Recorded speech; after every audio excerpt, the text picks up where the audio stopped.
It's like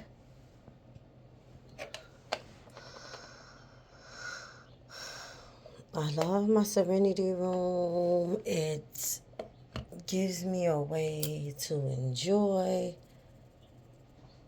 the little things. You know what? I kind of wish there was a way where it has some type of mechanical feature that can kind of shake up everything on its own. You know? Because I like it when it's like this, but I love it when all the confetti and bubbles and and everything just floats around, right? Uh, I am really appreciating this time off of work. I took my hair out, so I won't be taking this bonnet off because I am going to totally wash my hair and let it rest for about a week and allow it to just kind of be before I get it done again. Speaking of which, I gotta make a nail appointment to do my nails. I got some running around I want to do. You know, sometimes it's just like, I work so much, I don't want to do anything if I can help it on my days off. You know.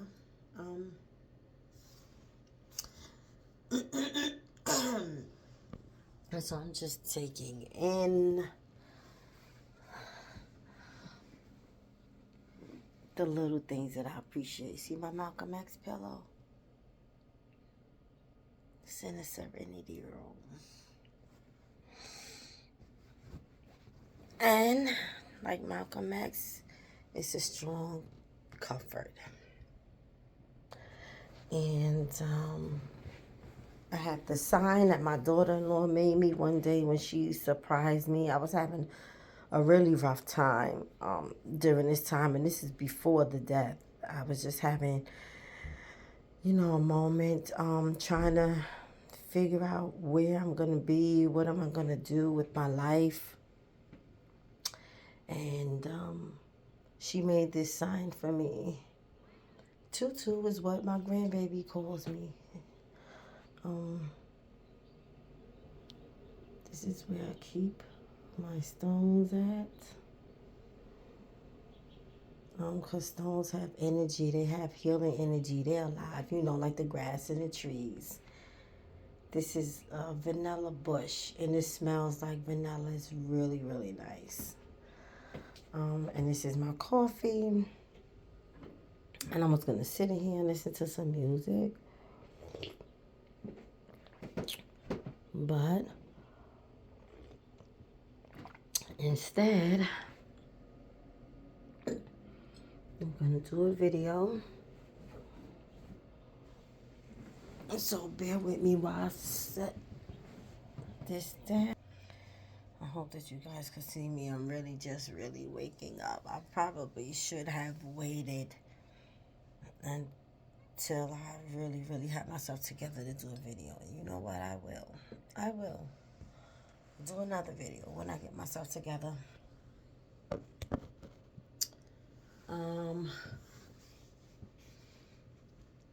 Right? So much that I keep coming to terms with in regarding his death. First of all, yesterday was my mom's anniversary, July 10th. It's a friend of mine, well, two friends of mine, it's their birthdays. And then my mom's anniversary of being in heaven of 28 years.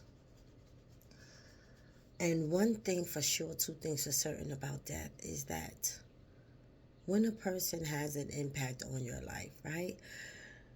When they're no longer here in the physical,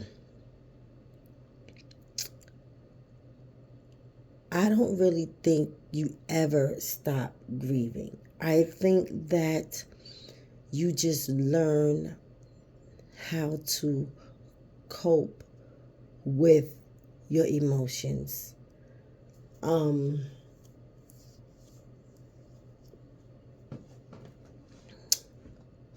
learn to cope with your emotions differently. I am trying to teach myself a new way of looking at death, right?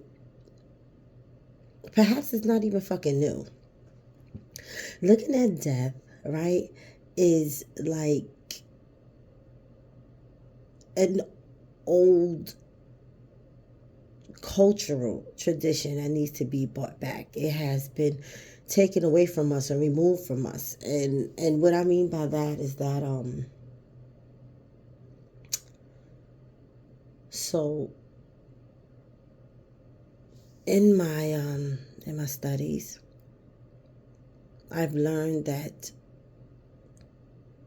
the Western way of looking at death, or Western civilization way of looking at death, is that it's a loss. Culturally speaking, though, however, from our ancestors looked at death as a game. Thus, hold on, let me readjust myself. Thus, excuse me, bringing a whole new meaning of what the good book actually meant when they say when a child is born you should cry, and when the physical or the shell dies then you should celebrate, right? And the meaning of that is because the celebration of life, we call it sorrow or sadness of death. That's because the physical being of the person as we know it to be is no longer within this visual eyesight right here, but it is definitely within this visual eyesight, our third eye. They're not only, and it may sound cliche, but it's real, they not only live in our memories and in our hearts. It's not just that. They have ascended. See, when we're born into the flesh, we have descended. We are no longer a spirit entity in itself. We are a spiritual entity that has transformed that energy into a human body. The human body can not only change, it can get ill, it can get sickly, and of course, because our spirit was born into something, then we eventually shed the shell and our spirit is reunited with our universal parents. It goes back into the universe unless we have some type of understanding with the creator that we want to come back and do it again, right? So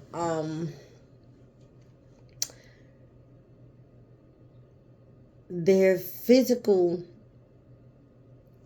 shell is no longer here. It is to be celebrated. That's why when we have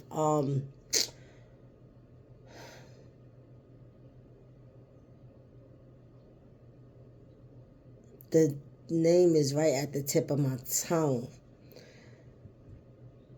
When we have memorials, when we have memorials,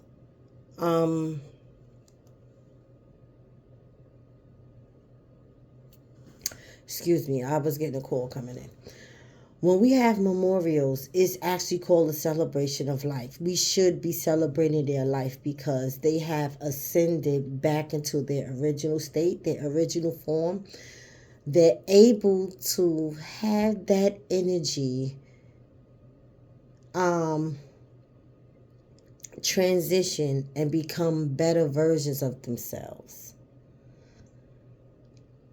And so we sometimes, or sometimes not, may know or may see that they're still amongst us because they are. So,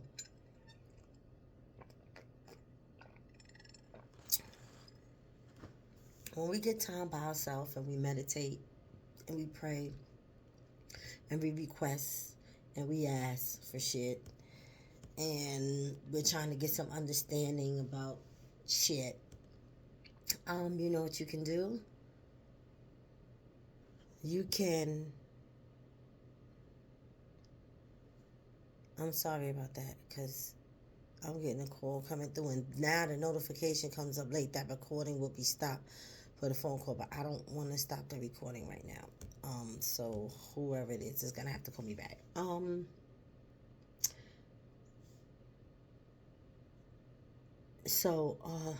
Let me get back to what I was saying. So they're like still around us. That's the basics of what I wanted to say. I was trying to be very careful about my delivery because sometimes when I converse with my sisters or my friends or my loved ones in general, they say my delivery can be very harsh, and that's also why I try to speak a certain way, be correct in what I'm saying, um, because I don't want my delivery to ever come across as harsh. Um, because that's not the intent in which I'm saying what I'm saying. But the people that we love is still around us. They are just in their original form, in their original state. So, um, when you're praying, when you're asking for shit and trying to understand some shit and figure some shit out and get direction and all of that, just know that if you pray out loud, you can also converse with them out loud.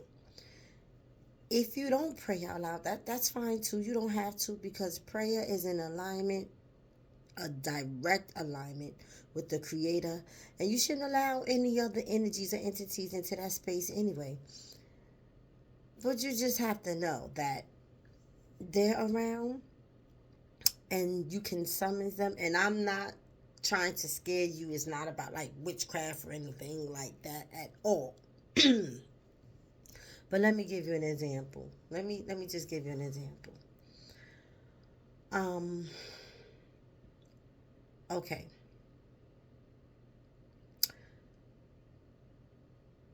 As you know, Western culture or white people took a lot of things from us, removed some of the seasoning, and didn't make it bland. When it comes to spirituality, what they did was they took away the seasoning and they made it worse, left a bad taste in your mouth, right? I'm not saying that you have to get a Ouija board, do demonic shit. Don't do no fucking demon. I'm not talking about that. Back to the example. Um, I was thinking about him, Judas, the other day, and I'm still gonna call him that until I can finally make some type of peace about the way things ended with us. I still haven't come to terms with that, and I have to be really, really honest about it, okay? There's no need for me to sugarcoat the shit. So many things went left. It went left so fast. I couldn't understand why, didn't understand why, didn't get any closure. I came to my own conclusions. Um, and because I came to my own conclusions, and because the Creator gave me closure and the universe was gentle with me and helped me through, I am grateful and appreciative of all of that. It does not mean that it sits okay with me that things went totally left, because I just imagined, right? I imagined that even if we could not be together, we would still be able to be cordial, and he would still be a respectable man and father. And the fact that it did not turn out that way, that we couldn't even at least be cordial, and he was not a respectable uh, father, to say the least, it is just like, so I think about him. I also think about, him in his passing. Because even though I'm upset that he didn't turn out who he either portrayed himself to be or who he told me he was, it's one of the two or maybe both, who I had learned him to be.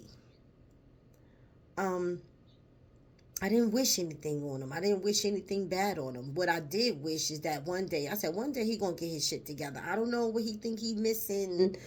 I don't know if he trying to catch up, because there's so many things that consumes your mind and your thought process when you're dealing with trauma, right? So now this is me trying to understand some things that he may have been going through that he didn't relay, talking to me verbally. He didn't say. And at the time, I wouldn't be able to receive it anyway. Let me take the responsibility. I wouldn't have been able to receive it anyway because of the argumentative state that he was in. I was in defense mode. Most of the time I was confused too about why he was behaving the way he's behaving, and therefore I wasn't in the zone to understand anything that he was going through. And I think it was mainly because the face, he showed really good face. He showed really good face, and he would have these fucking sessions or times where he would just totally flip the fuck out. And I'm just like, what the fuck is going on? And ultimately, out of defending myself and trying to protect myself, I concluded that, okay, you know what? Anytime somebody does that, he just simply does not want to be with me. And it I don't know what the odds are of the simplicity of it. It could have been very complex. And I wasn't able to really process it. All of that to fucking say is that it doesn't mean that I made peace with the way that things ended, right? And especially with his physical being removed. Oh, and sometimes I have fucking days where I'm still in fucking disbelief, because he fucking made it through this, doing this fucking time, right? And now he just is not fucking here. And it was a horrible fucking accident in the way that he fucking died. And I just still struggle with, like, him actually not being here in the physical. But one of the things that helped me, which is the point that I was trying to get to, but fucking bear with me, damn it, bear with me. One of the points that I was trying to get to is that I still talk with him. And you can call me crazy. At this point in my life and at this age in my life and the experiences that I've had, I honestly don't give a fuck about your perception of me. I am taking the lessons that I've learned and what I've been through, because I know I'm not the only one that's been through it. And I am sharing my story with people in hopes that they don't feel so alone when they go through some shit. Any fucking way. And what I mean by still talk to him is that when you summon someone, you don't chant, you don't pray to them because they're not gods. You understand? So different religions have different, like if you're a Buddhist, you might chant to pull in the divine energy and connect with it. If you're Christian or Baptist, you may uh when they say you catch the Holy Ghost, it's because you're singing. You're singing from the purity and the depths of your soul. You're aligning your chakras when you're singing, and you're opening up the portal to be divinely connected with your creator. So, like that. You're not doing that.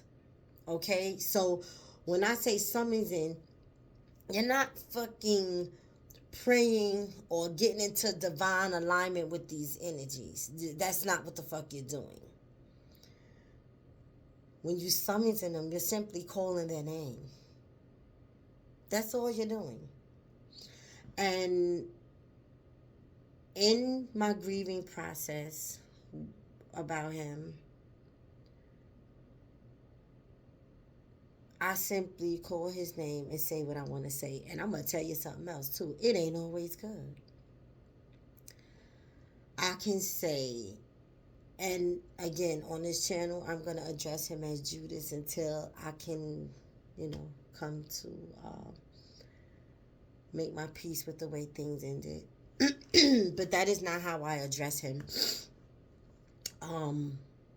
When I'm having a moment in grieving him, I address him by what his mother, the name that his mother gave him, his government name, or I address him by the street name that was given to him. Either way, I'm talking to this particular energy, and I want him to know that shit. And I'll say, it can be a loving memory, and I'll be like, Judas, I'm so sorry that you experienced the trauma that you couldn't defeat. You couldn't see your way out. I'm sorry that you experienced death in a way that you did. I just feel like you didn't deserve it. I'm so sorry if you're hurting because of it. I just want you to be better right now, because this is the best opportunity overall to just be better and keep evolving. You've ascended from out of this shell back into the spirit, and now you have the opportunity to be the best version of yourself before you're reborn, if you choose to be reborn. You can be a better father, you can be a better partner, you can be a better friend, a better brother, because in your ascension you'll be able to see things that we can't see, know things that we may not know. If we know it, it may be a little too late, God forbid. But, usually our intuition speaks to us in times of emergency. But this is all information that you'll be privy to way before we do. And now's your opportunity to protect your children more than ever before. Because now you can be around them, not just consistently and all the time, but you can protect them and still build with them and still let them know that you're there without scaring them. Don't scare them. They have to be, ready, but you'll know when they're ready to accept that you're still around. Like you'll know, when they're able to understand the spiritual versus the physical, right? So it'll be something like that. Or if it's a sour moment, that I remember, I understand that for one, he's trying to get a message to me about it, right? Because maybe I'm trying to understand more of what happened in that moment where I couldn't understand it then. Maybe he's trying to help me through the hurting of that part, because now more than ever he understands that I was hurt. he understands at this point the part that he played more. I'm not sure if he understood it then. I don't know. For years, we didn't even speak. The 2.5 years that we've been separated, I could say we spoke maybe 3 times, and twice out of those 3 times it was argumental between the both of us. So it can be a sour memory, and I'll say, you know what, Judas, that was still some fucked up shit, and you didn't have to fucking do that. You could have, and I'll continue, and that's basically all I'm saying, is that the energies are still there, and they still feel, they know when they've wronged you, they know if they hurt you, and they still try to communicate with you in some way or another, to help you understand that either they're okay, they're all right, you will be okay. Maybe they want to apologize, maybe they want to try to get you to see something from their perspective at the time, but they still feel like it's an energy. It just transitioned out of the shell that we've known to become. So you have to understand that when you're loving someone, right, it is not just the shell. The shell puts a face to the spirit, right? The energy. The shell puts a identification on the energy that we love so much. You know what I'm saying? And so the shell has vanished. The energy is still there. And to acknowledge them in any type of way makes them still feel loved. That makes them feel like you haven't forgotten about them. So whether you acknowledge them in a thought, whether you acknowledge them out loud, it's like, okay. And this is why I say that, he understands now more than ever before. Because when we're born into this human shell, our divinity, our divine features are, I want to even say our gifts, but I'm not sure about that part. That's why I didn't put it in there. But a lot of our divinity is capped, right? Being in the shell, because we're born into, we're no longer in our purest state of spirit. We have now came into this shell of a capsule, and so our understanding of things, our how we operate, like a lot of it is like capped. And so in order for us to defy what society says is not inhumane, godlike, right? What society says is godlike, it's just really us tuning in, tapping in, getting back, or as close as we could, to our original form and our original state of being spiritual while still being in this shell. I hope you understand what I'm saying. I hope that I'm making sense. So while still being in this shell, you're going to align yourself so you can get in your godlike state and be able to not just communicate with our universal parents, with Mother Nature and with the Creator, but you're going to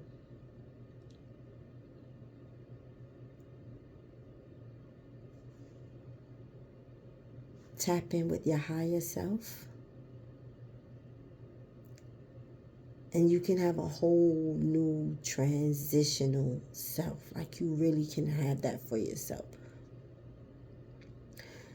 No matter, do you know science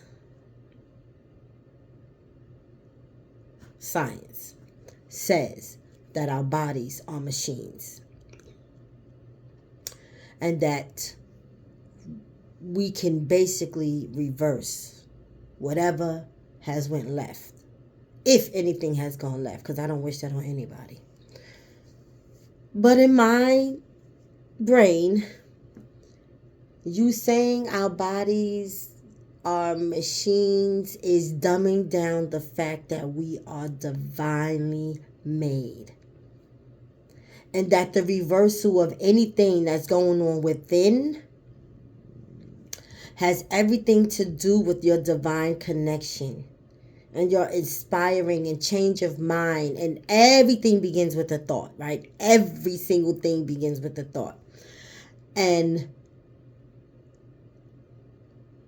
our bodies aren't machines. Our bodies were originated by the Creator. And even though this is a shell, God is within us. That's one thing that I can say all religions have in common. That's one factor, that there's God within us. When there's God within us, people, I need you to understand that you can definitely be, right? All you have to do to change within is to change your mind. Connect with our universal parents, align with them, get in tune. They will give you a glimpse of what your life is supposed to be like, and they give you direction on how to get there. It's all starts with a thought. If that is what you want for yourself, then that is what it's going to be. And it is the God in you connecting with the God that's outside of you, Mother Nature, the Creator. The God in you is all connecting to make this transition and change from within yourself. No one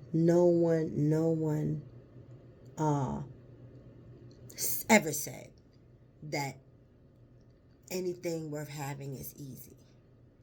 You know, if it's too easy, it ain't worth fucking having. But aren't you worth having to stay around and stick around? So you make the right choices and decision by tuning in, knowing what to tune out, to be able to decide for yourself what it is that you want for yourself. You take that to our universal parents through meditation and through prayer.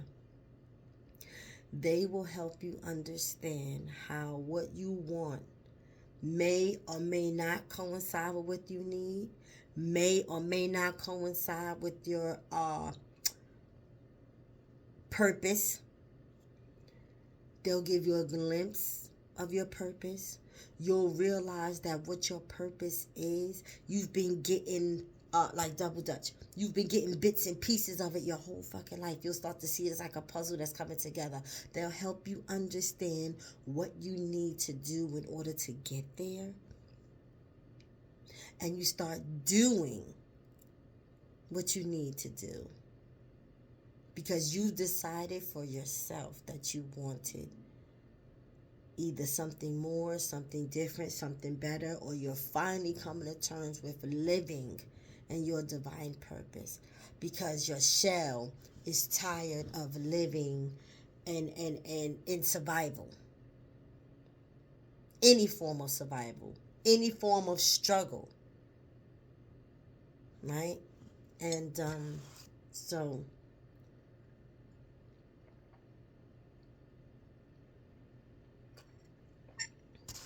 all right. It's just right now. When I first got it was steam out, it was too damn hot. I like hot coffee, but I don't like the shit so hot that it'll burn me. But Anyway, I just want to bring that to your attention because today is a day that, I woke up today and he was on my mind. And as I gave thanks for the little things and giving thanks for the little things and the things that really aren't so little. Like, I think we kind of take some things for granted being in this show. Um, like with everything going on in the world and how society has changed and flipped and got upside down and backwards at the same fucking time. There's small feats that aren't so small, like being able to make it home safely every single fucking day. Being able to go to sleep and get proper rest. And then waking up to start again, to begin again.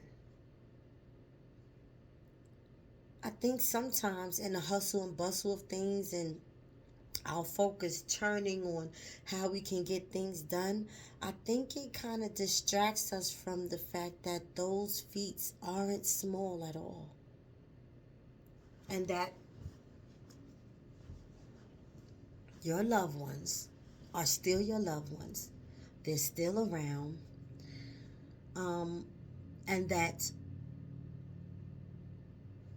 their shell being here is not a loss. It is a gain, baby.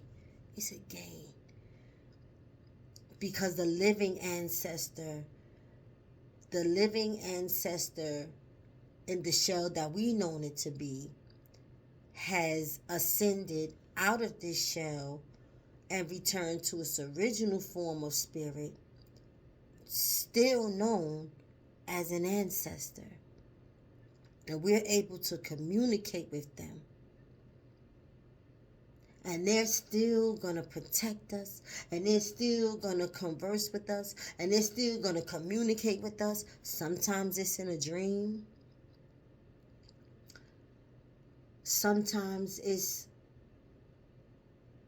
in a touch.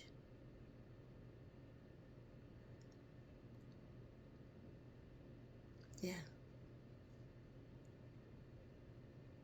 I'm going to give you a few examples. You can be laying in your bed at night, preparing for rest. And what I mean preparing is you could be laying there and you know you're tired and you're waiting for your body to get relaxed enough to doze off. And you'll feel a bump on your bed. Or you'll feel your bed may be kind of not lean. You know how it is when you're sitting on your bed or laying on your bed and someone actually comes and sits on your bed? It's like that. Not that your whole bed are lean, but whatever portion of the space that they're taking up, you'll know that they've come to sit there. It can be in a time of distress, and you'll feel a soft brush on your shoulder. That is the Creator allowing the same note, the same quiet and calm knowing that you have when you pray is very similar. Very similar. And it's not to be, you don't have to be afraid. The ancestor will let you know that I'm still here for you. It could be a soft brush on the shoulder. It can be their laugh in your mind. You remember there's something distinguishing about them. It can be a look. Like with Judas, sometimes it would be a look that he gave me. And when I have a thought of one thing,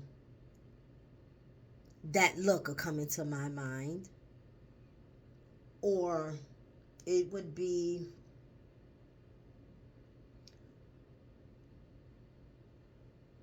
a laugh. It could be whatever about their character that stood out. And this is grandmother, grandfather, father, mother, sister, brother, niece, nephew, cousin, uncle, whomever that you were close with at the time in your life that made an impact with you and on you, they are still with you, and you don't have to be afraid of them. White Western civilization decided to call them ghosts. That is another fear tactic for us to be scared and fearful of our original culture, because they understand what our culture is. That's why they flipped it and got it upside down and backwards and doing all of this weird shit to try to make it their culture. It's not their culture. It was ours. It was always ours. Because our love as a people is so strong. It is so strong.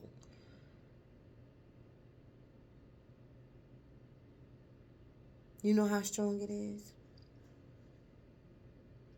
There was a video. Oh, I get choked up every time it comes across my screen. It hasn't come across in a while, but there's a video of a mother who was giving birth. Like, this was like, it's a real live video. She was giving birth. The baby was premature. I think the baby was maybe 7 or 8 months, something like that. She was pushing. She gave birth or whatever because her water broke. Pushing, gave birth or whatever, and the baby cried like, and they put the baby on her chest, and the baby stopped breathing.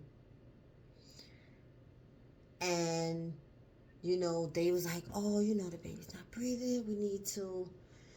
And she let out this cry. I'm getting choked up right now. She let out this cry that was so profound, and she immediately went into prayer. Oh God, I'm getting choked up.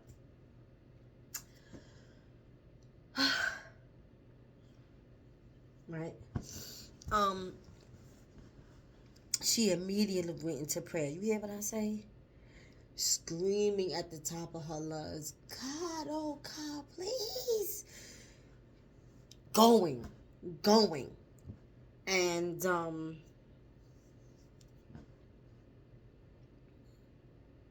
of a sudden, as she's crying and praying, baby said, and let out another cry. And she continued to cry and pray. And they took the baby off her chest, and they started, plugging the machines and everything up, to keep, help the baby to breathe and keep the baby alive and everything. And that is just an example of how powerful love is. Right? And so you have to use it wisely. And that is why love is the only motherfucking cure for hate. It is the only cure for hate. Now, I don't fucking think that you should fucking hate, love your enemies. I'm not with that shit at all. I'm not with it. This is just a personal thing I got going on with me. It had nothing to do with spirituality or religion. They're saying that, love your enemies because your enemies actually love you, which is why they hate you. And it's just too much math. That ain't mathing for me. So I'm just not gonna fucking subscribe to that shit. But I do know that love is the only thing that can conquer hate. And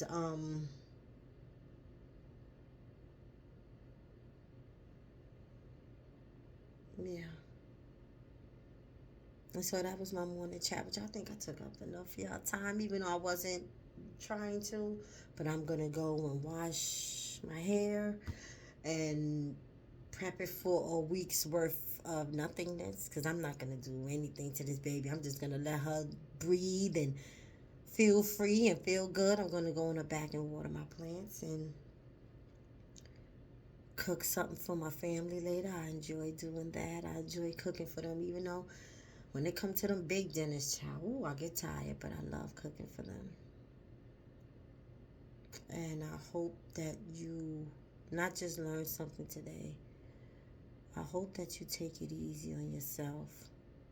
Don't be so hard on yourself. We really can be our own worst enemies sometimes. We can be. And I don't think, I shudder to think that it's because we hate ourselves. I think we are very judgmental and very critical of ourselves when we really don't have to be. We've been doing that for a long time. It's time to unlearn some of that shit and be kinder to ourselves and gentler to ourselves and more understanding of ourselves. Like, learn this version of ourselves and who we are, not even who we've grown into, because sometimes the shit that you grow with ain't the shit that's supposed to stay with you. That lesson that you was supposed to learn was for that time and that particular situation, and you learned it. And it doesn't mean that you got to put it in your knapsack and carry it with you on a life's journey. It means that now you know better. You're just simply going to do better. And that you're going to learn who you are right now. So be kinder, be softer, be gentler, be more loving to yourself. It's absolutely imperative. This is what's going to give you longevity. This is what's going to give you a long life in this shell. Love. I absolutely believe that, love. So decide for yourself right now, what do you want? Take it to our parents and work that shit out. Have a beautiful, beautiful day.